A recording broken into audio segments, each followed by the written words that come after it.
Bonjour mes petits pandas 4. Aujourd'hui nous allons lire Vesmo la sorcière de Geoffroy de Pénard. Au plus profond de la forêt, il est un endroit effrayant. Les arbres y sont sombres, rabougris et couverts d'épines acérées. L'odeur y est pestilentielle. Arc.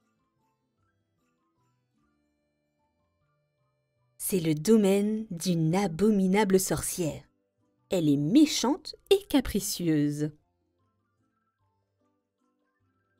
Son seul compagnon est un chien hideux, couvert de champignons, nommé Poubelle. Il est vilain et teigneux.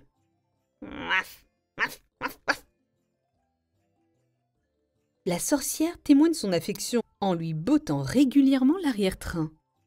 Et celui-ci lui montre sa gratitude en lui mordant les mollets avec ardeur.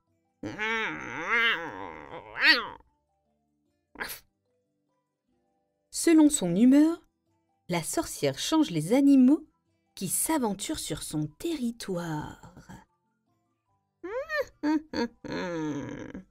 En serpent ou en crapaud, en cafard ou en punaise.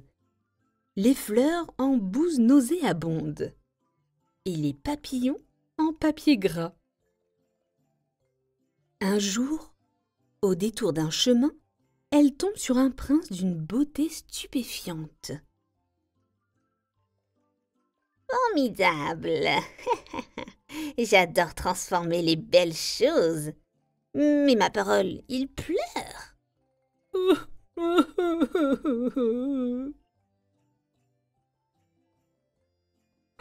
Il y a 4 choses à ma peine. Commence le prince. J'ai trouvé, ricane la sorcière. Cafard gluant. Il ferait un parfait cafard.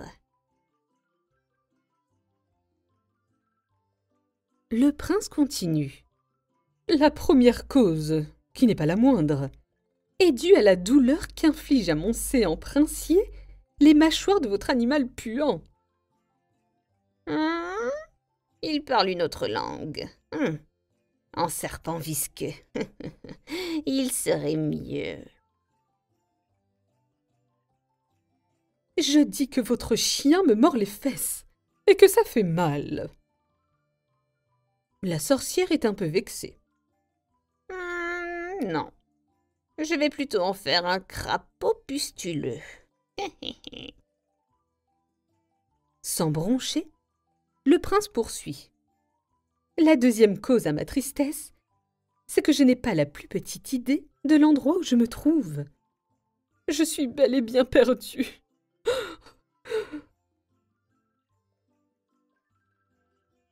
Perdu? Ah! Mais non, tu n'es pas perdu.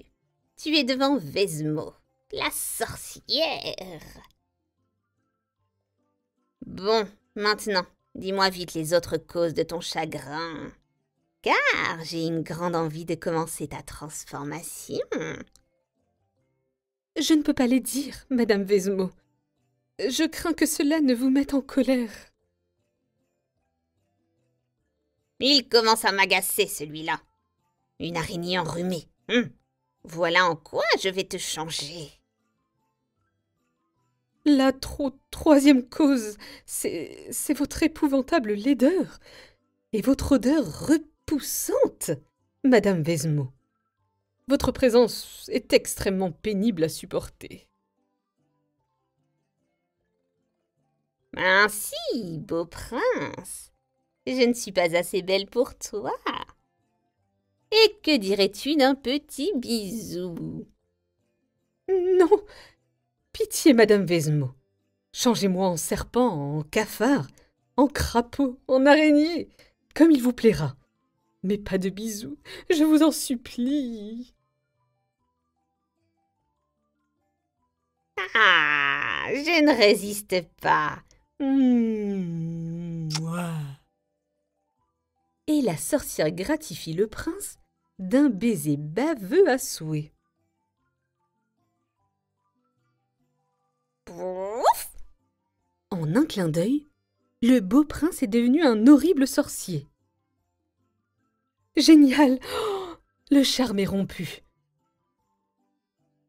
Merci, esquisse diablesse. Je me présente, Grumeau, redoutable enchanteur. Il y a quelque temps, une stupide fée m'a changé par surprise en prince charmant.